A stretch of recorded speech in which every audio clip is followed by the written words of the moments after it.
Hey everybody, this is Andy Schweiger up at Schweiger Vineyards today on our third of our tastings with members of Straight No Chaser. Guys, why do you want to say hello? How's it going? It's good to be back. You can introduce yourself, Siggy? Oh yeah, sure. Well, if you don't know me by now, my name is Segi Isho. I am a member of Straight No Chaser, and I am broadcasting from Detroit, Michigan. My name is Dave Roberts. I'm a founding member of Straight No Chaser.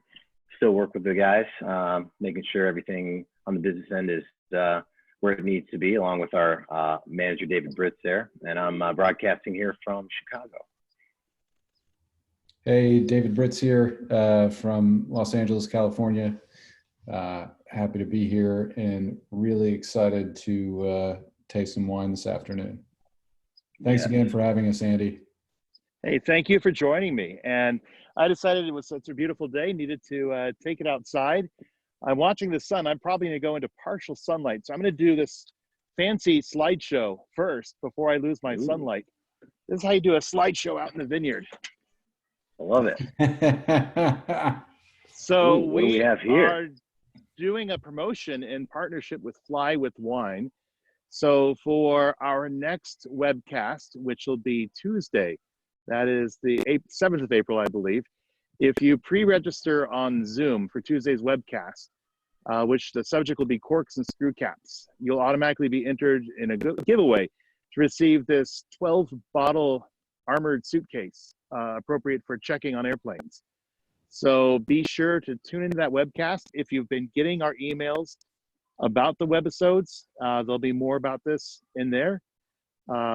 And if you don't win, you'll still receive a 25% discount. So if you want to go shopping, go to flywithwine.com and check these bags out. They look pretty cool. Yeah. 12 bottles. That's perfect for your weekend getaway. Exactly. As long as you're traveling alone. And this isn't a paid partnership, but I do own one of those wine suitcases. And I have been known to fly with a case of wine on multiple occasions. So I'm a big fan of those suitcases, and they do work well. Awesome. I've got an 8-bottle one, I think, a smaller one. But yeah, man, they're great. I've got a jacket with really deep pockets on the inside.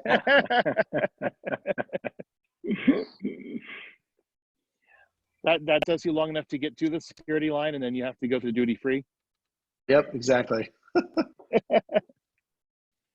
Fantastic. Well, everybody at home, if you haven't already, if you have a bottle of 2013 dedication to join us, that's what we're going to be enjoying today.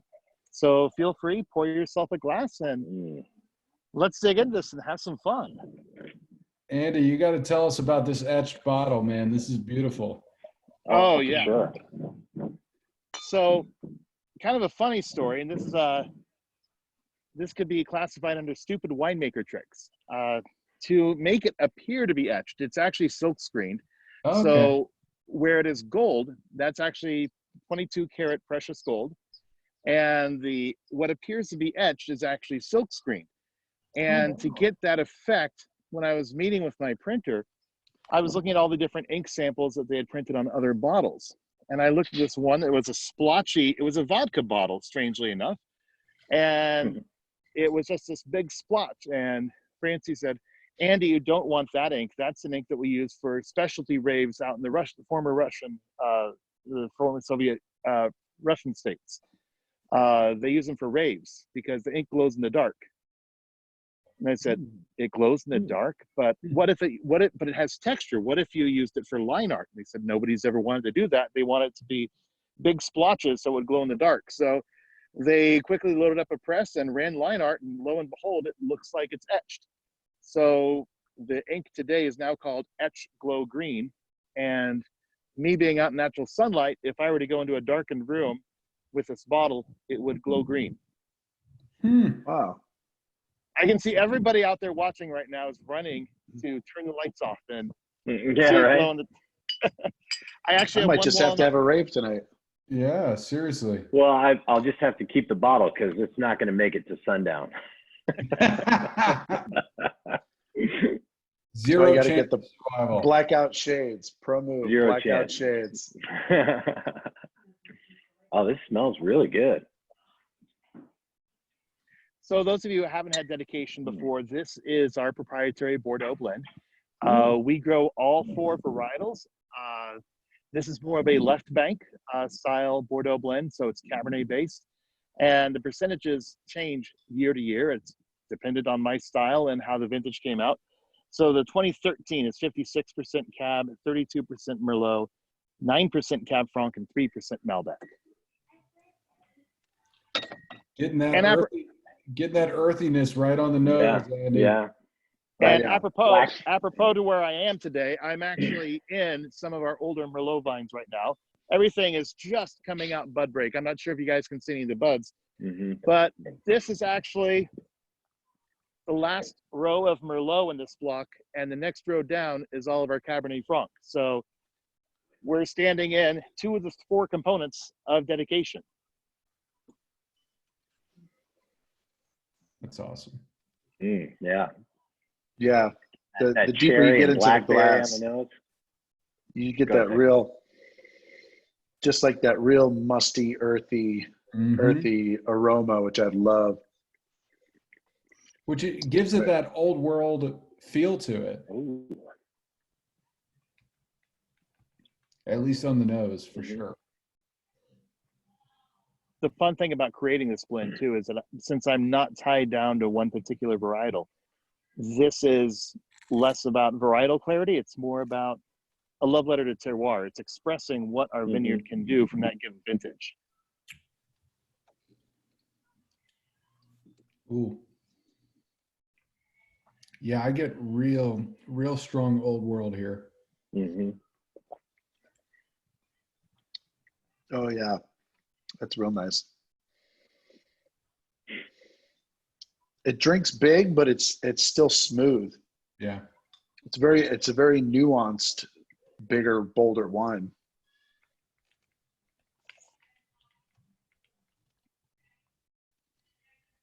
That's part of my pursuit with this, and also because, you know, it is a 7-year-old wine, so aged 3 years on oak.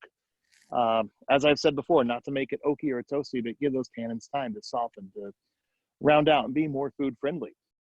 And then another 4 years just sitting in bottle, waiting to be popped open and enjoyed. This to me is the ideal restaurant wine. You're sitting down, you don't even have to stress about cooking. You're letting somebody else do the cooking for you, and just sit, enjoy good company, and enjoy the food, enjoy the wine. You guys getting on the tannin side? I don't get really, I don't feel the tannins on the front palate at all. Everything is, No. I feel the tannins on the back side. Back palate. Yep.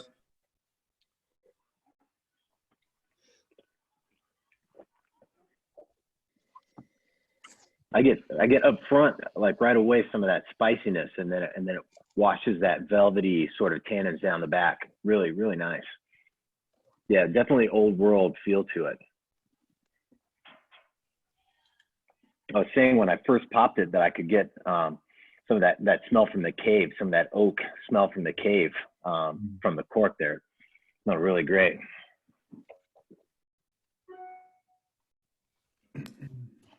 Andy, why don't you talk about how you came up with the name Dedication? Sure. Well, Sorry, we're just drinking this wine. We're not even thinking about talking about this.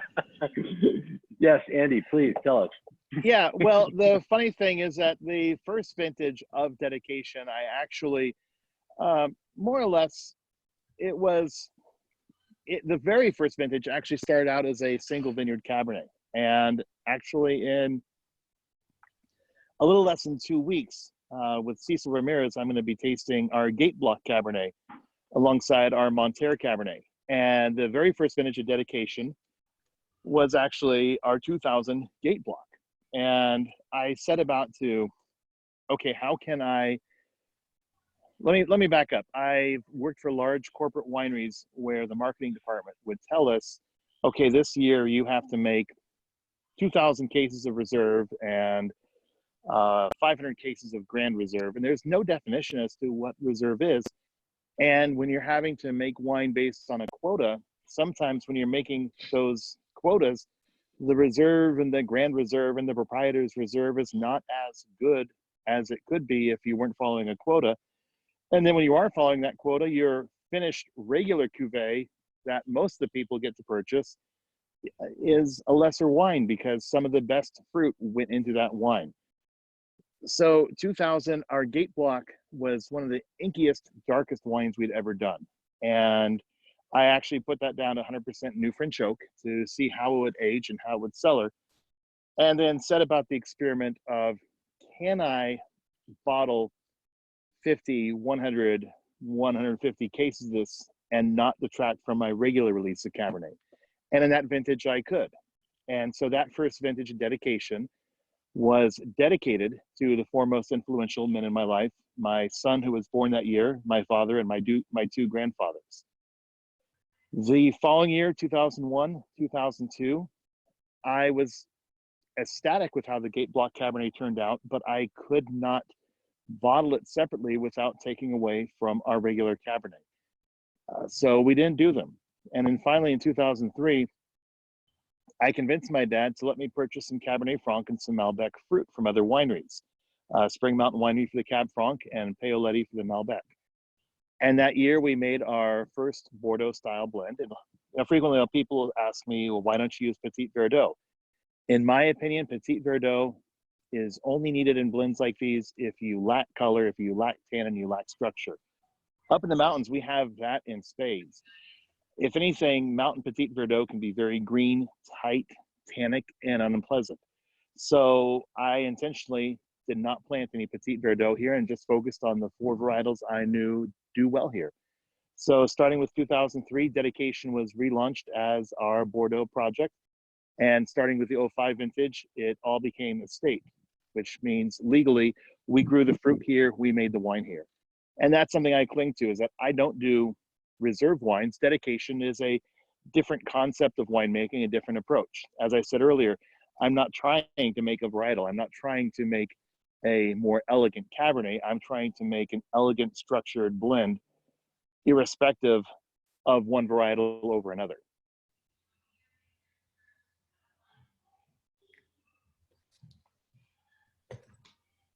Well done, because it turned out pretty fantastic. And you said, what was it? 2003 was or 5 was the first year where you were estate? 2005 was the first year where dedication was all estate. Okay.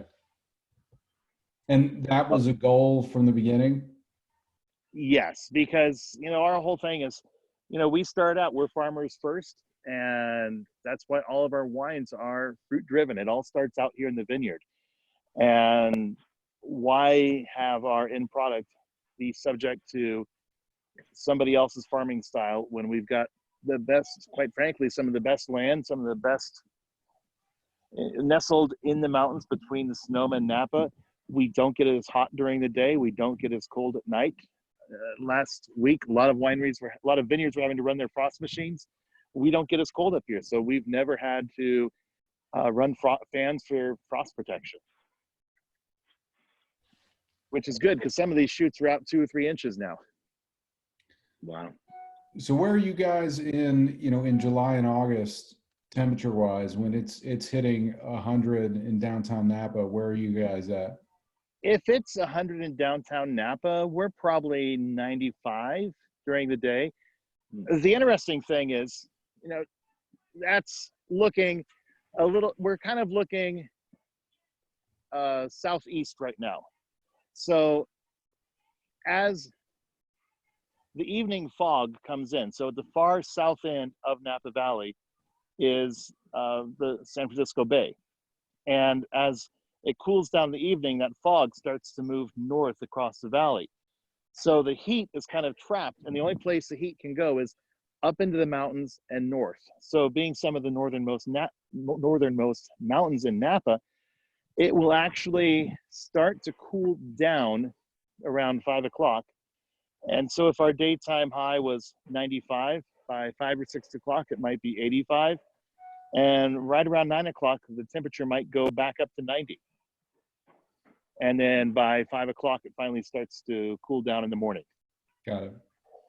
But the beautiful thing is July, August, when you get that morning fog in the valley, you can't see the valley. Sometimes you can't even see the mountains off in the distance. All you see is an ocean of white, and we feel like you're on top of an island surrounded by foam.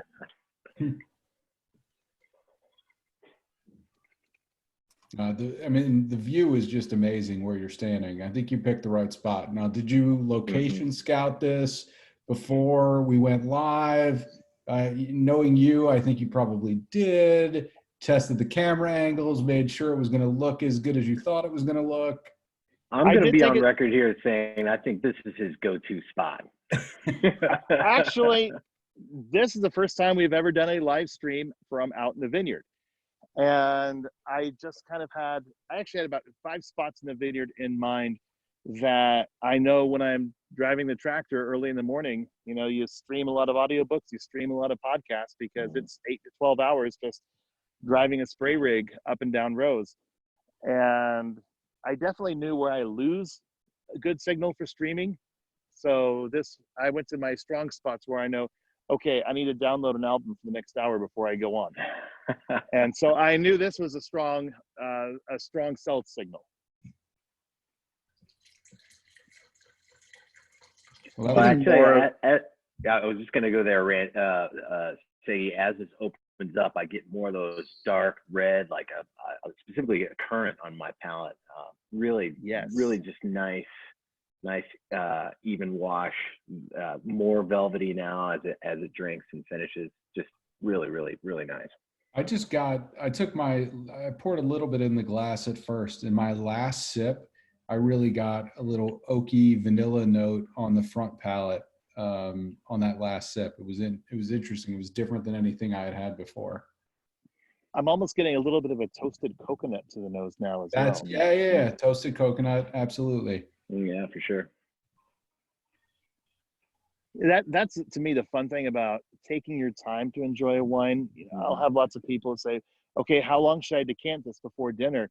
Or they'll have this new fancy wine gadget that splashes and aerates the wine as they're pouring it.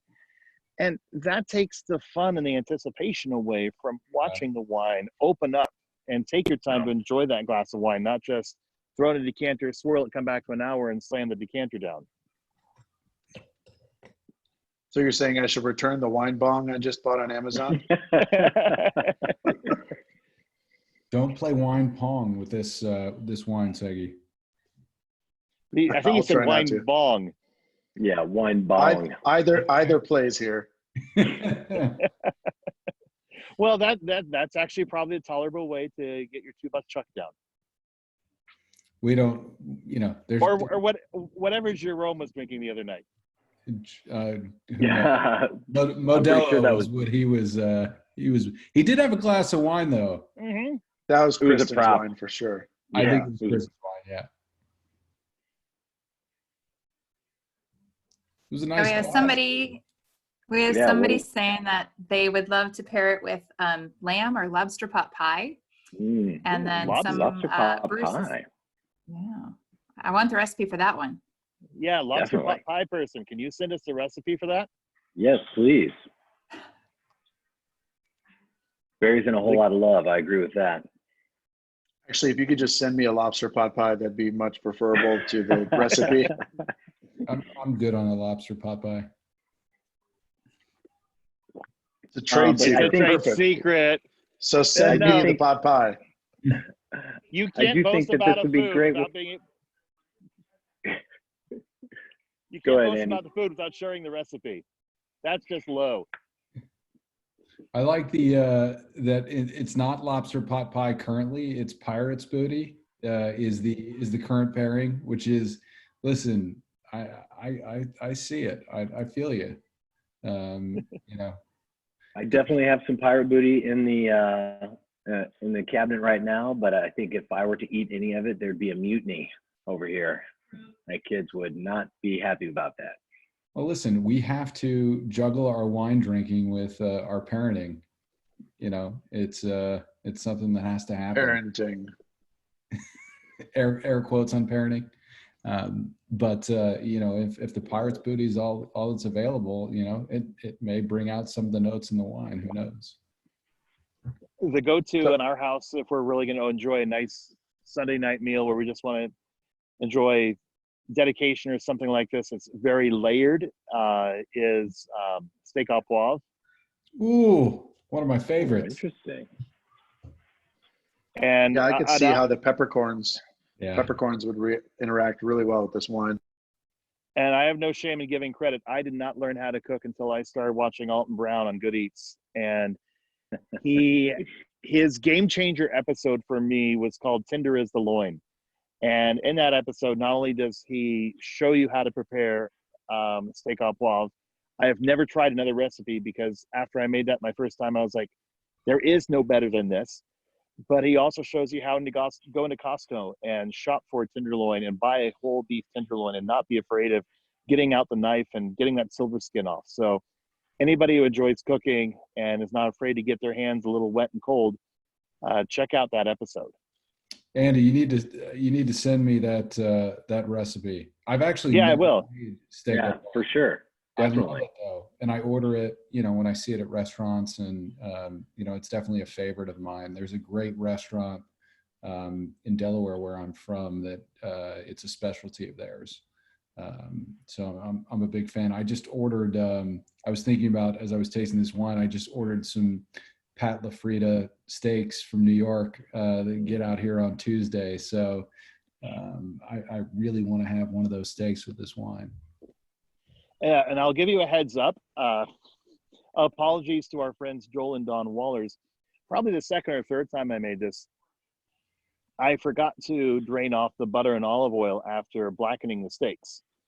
And then you deglaze the pan by adding in brandy, and then you burn the alcohol off the brandy.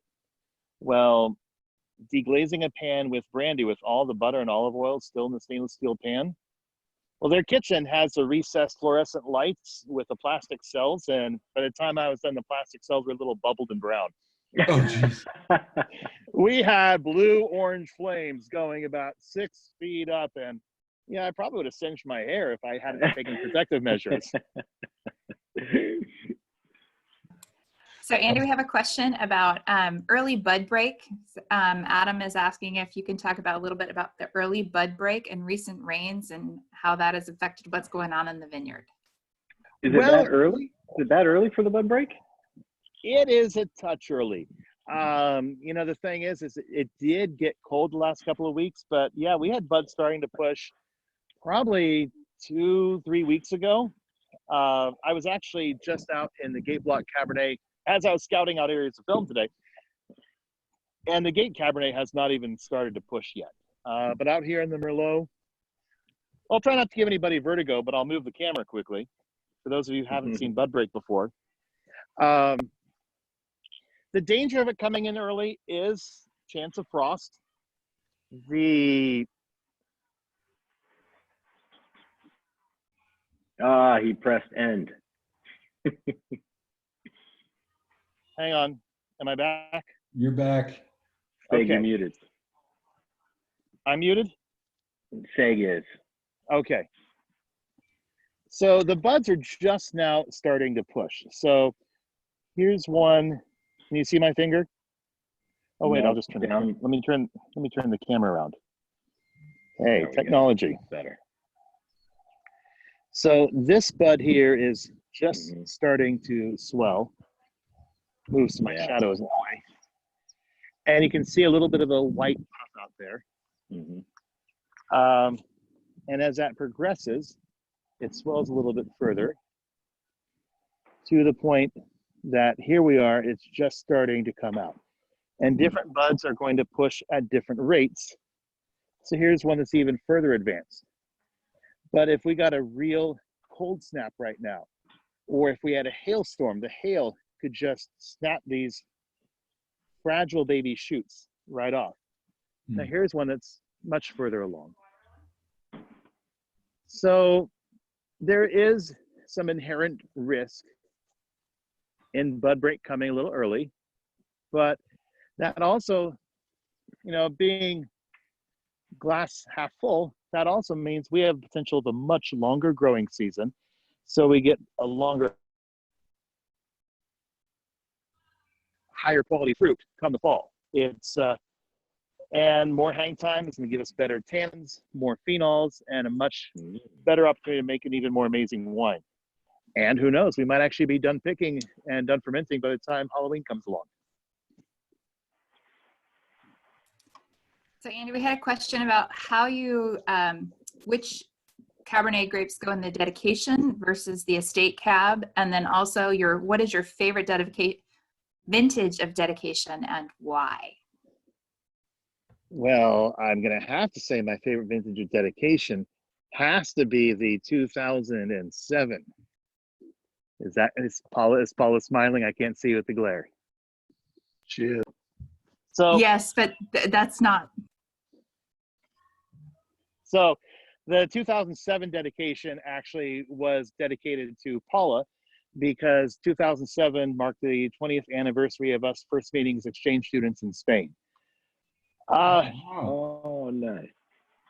And that question was not for me. That was from Jim. Right. I don't really have a favorite. I think the 2005 onward, where it's all estate fruit and its expression of our vineyard, all have their own unique flavors and attributes. I have a hard time saying what is my favorite of anything, because for those of you who have more than one child, which child is your favorite? Not which one has the most prospects. Which one is your... Not true. Not today.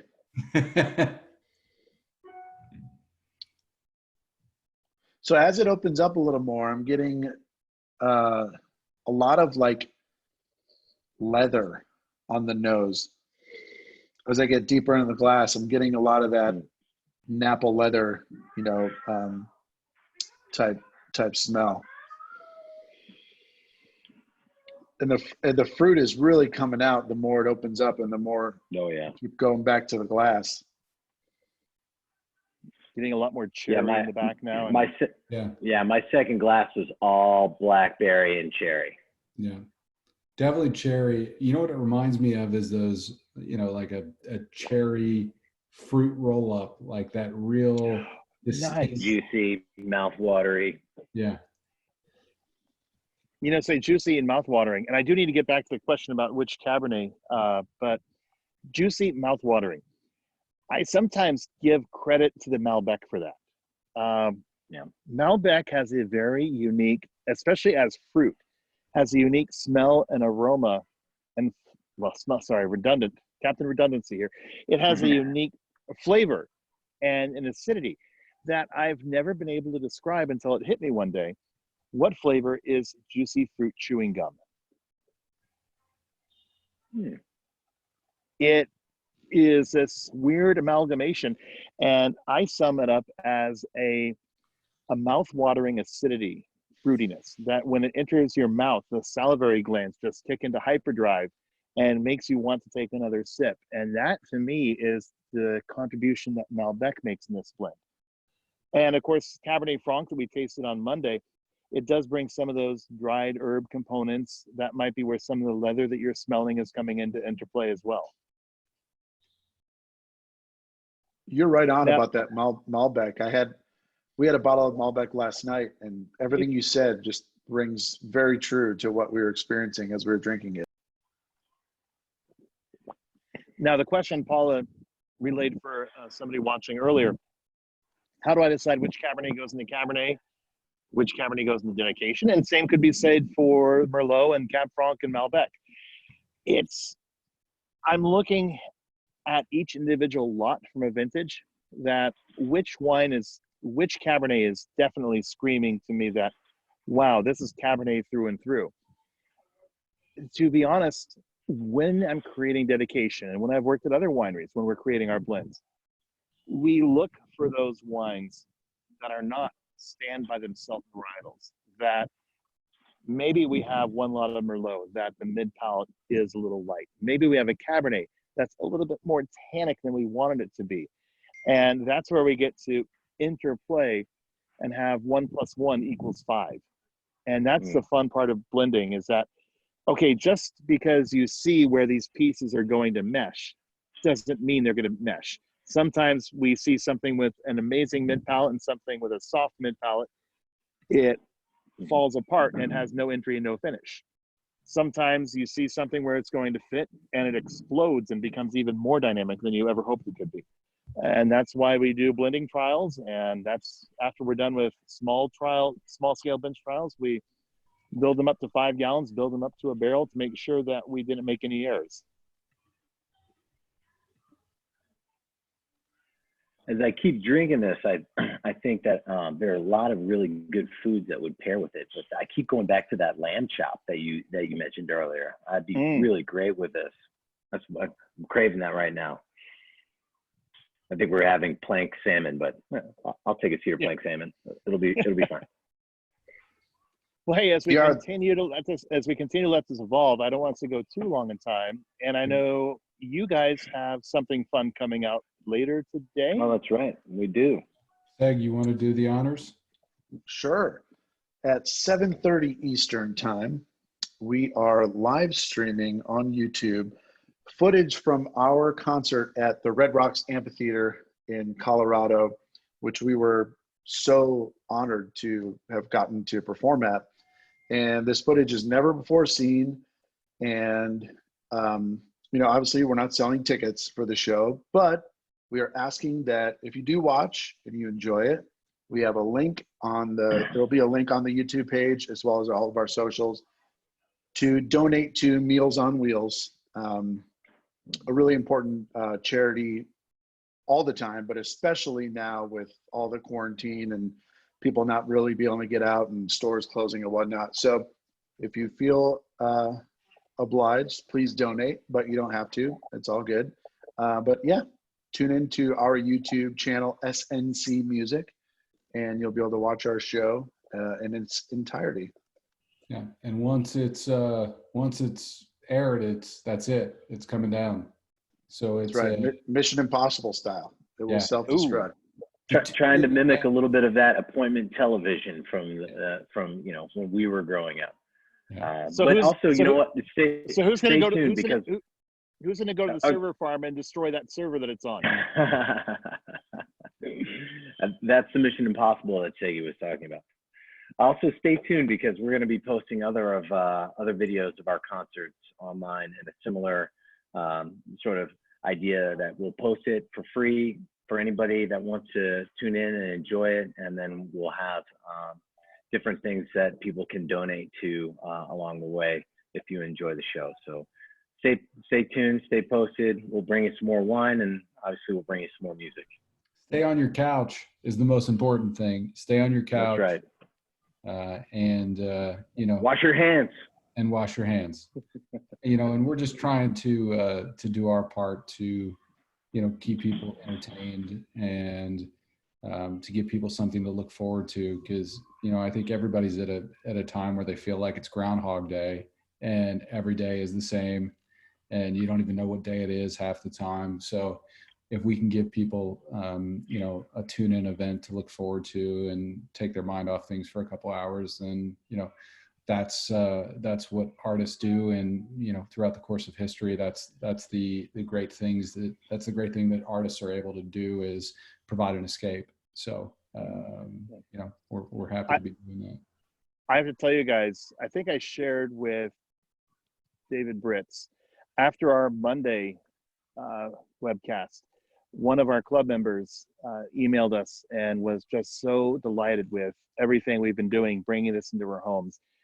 She asked what charity she could make a donation to. And so we recommended Napa County Food Bank, and she was about to donate $1,000 to Napa County Food Bank. And then I said, oh, wait, hold on one second. The church we go to actually has a mission farm, and all the produce we grow there gets donated to the food bank. And I said, you know what, donate it to the mission farm at St. John's Lutheran. That $1,000 is going to go so much further and last so much longer actually growing the produce. And sure. I was just so touched. I mean, I read it, I started to cry. Paula read it, she started to cry.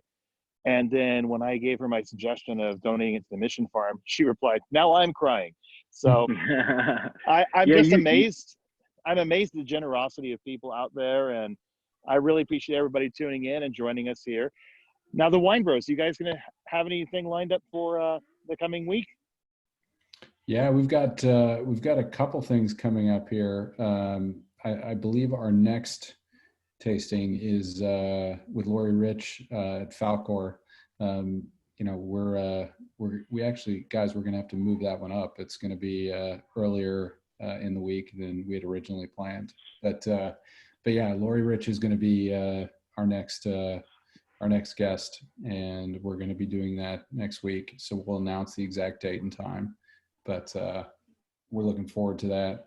And then a few other folks are in the works as well. You know, that's the fun thing about doing this, is that, you know, we've just reached out to people that we've gotten to know throughout, you know, several years, and just said, hey, do you want to get on a Zoom and talk wine and taste and have a little fun and, you know, give people something to watch while they're at home? And everybody's like, yeah, I'm at home. Why not? So it's going to be fun. So we got a few things planned, and, you know, this originally started out as, you know, hey, let's try one of these. And then it turned into, hey, well, maybe we'll just keep doing them. And I think we're having fun, so we're just going to keep doing them.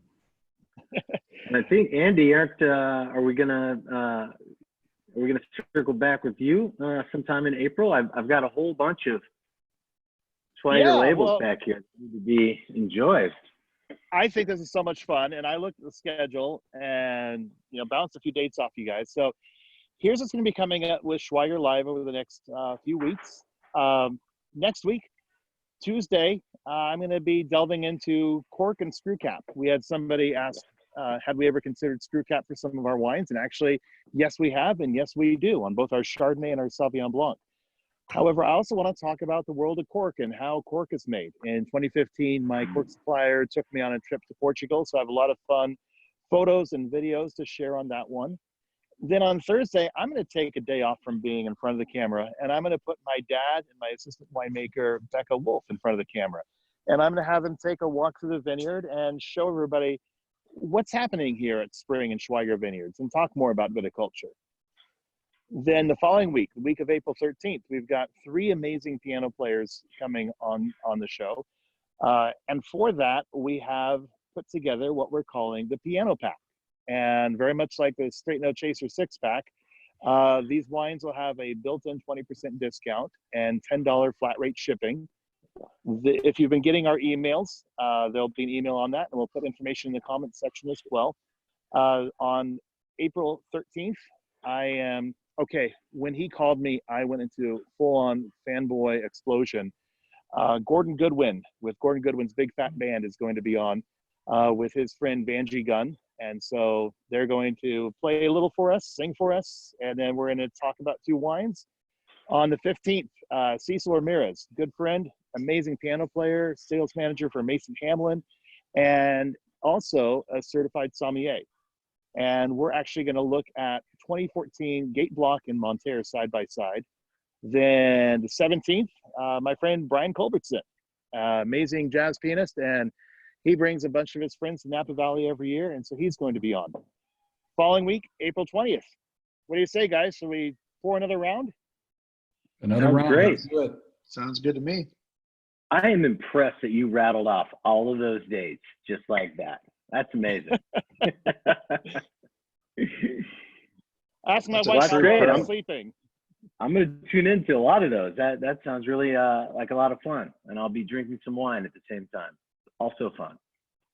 Yeah, and we've got some more lined up for even past that. So we're going to go well into May with this, and even longer. As long as people are having to shelter in place, we want to be there to help them enjoy wine in their home and hopefully bring some entertainment and some fun into the home as well.